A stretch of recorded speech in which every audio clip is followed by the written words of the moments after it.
Hey guys, my name is Morgan Smith, and I'm from Bowden, Arkansas. I am a graduate from Sloan Hendricks High School, and the Yes team that I have down here is called Sloan Hendricks Yes. I've been a TCYB member, a Yes team member, a Team Yes Speaks member for about 3 years, and I look forward to being a Yes y'all next year. If you have not seen or heard from me and you have no clue who I am, that is 110% my fault. My senior year was not what I expected it to be. It was a really hard year, and I had a lot of stuff that just weren't going right for me. Senior year is kind of like the year when you have to grow up, and it's a really hard feeling. Some people have an amazing senior year. I didn't. I had a horrible senior year. Just a lot of things went wrong for me. I have an aunt that's really sick, and she has cancer, and I really wanted student council president, and my best friend stole it from me. My other best friend, I've been having a lot of issues with her. It's been, senior year is the year when you decide how you're going to spend your next 4 years, how you're going to spend the rest of your life, and that was really hard for me to come to terms with. It was really hard for me because I'd always been so strong in the past, and I'd always been my own person, but I've had people around. I've had the TCYB members, I've had my coalition members, I've had my parents, I've had everybody support me and tell me that you can be your own person, and that's 100% fine. There's nothing wrong with it. But when you become a senior, they slowly start to give you your own freedom and your own, responsibilities, which they should, because you should learn. And it was just really hard for me because my whole class is not a very good influence. And so I had to be the strong one that did everything right, that didn't do this, that didn't do that. And now that I look back, I'm so glad that I didn't do any of that stuff.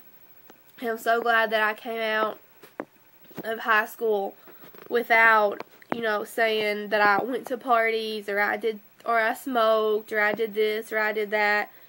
But I just wasn't ever really as involved as I used to be, and that's really sad because now I regret it, and I wish that I was 100% into it.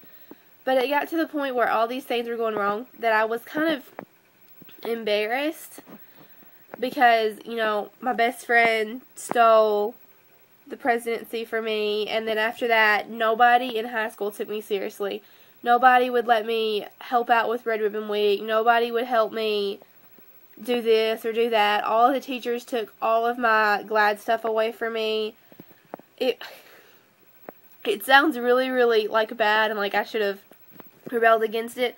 But it got to the point where I'm a senior, and I've been with these teachers my entire life.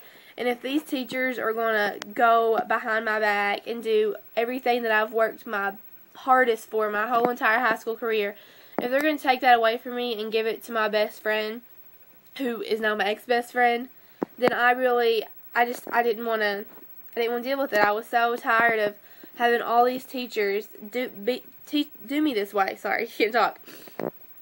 But now, if I could take it back, I would. I would have fought harder. I would have fought the way I fought in 9th grade. So I would have fought for my club. I would have done this. I would have done that. But I'm here to redeem myself, and I'm here to come to the Say Yes conference, and to Texas, and to be a yes y'all, to be the best influence on you guys, because you guys most kids don't understand. You guys, other kids look up to you. I don't know how many times I've had younger kids look up to me and say, if you cannot do this, then I'm not going to do it. Or if you can say that you're going to go and hang out with people who don't drink, who don't smoke, who don't do this, then I'm going to too. Because we really are a big influence on all the younger kids. And my projects this year, I did a lot of conferences with my ATOD, which is alcohol, tobacco, and other drugs. And I brought more of the tobacco aspect to it. I told them what was up, what was going on. And we did some media campaigns. We had this huge conference where we had this lady come and talk to us about everything. And we did a whole marketing strategy for next year. Even though I'm not going to be there next year, I have faith that they are going to go through with it. And I will be in Arkadelphia with Miss Shelby. So I am so ready to be just 2 hours away from Little Rock instead of the 4 hours that I am now. And this really isn't really a multimedia project, I guess you could say, because it's more of me just telling you how my year went. But to be completely honest, I didn't really do what I was supposed to do in TCYB this year. I really didn't do the projects, do everything else as much as I should have. I did do projects, but it wasn't in my school. It was in my community. And the point of TCYB is more to do it in your school than to do it in your community like I did. So this is just me explaining what happened to me, how it went down, why you haven't heard from me, and just explain to you that this is going to be a new leaf for me. I'm out of high school. I'm going to college. I'm going to do what I want to do. I'm not going to let nobody stop me. So I can't wait to see you guys at the conference. I love you, and I'll see you later. Bye.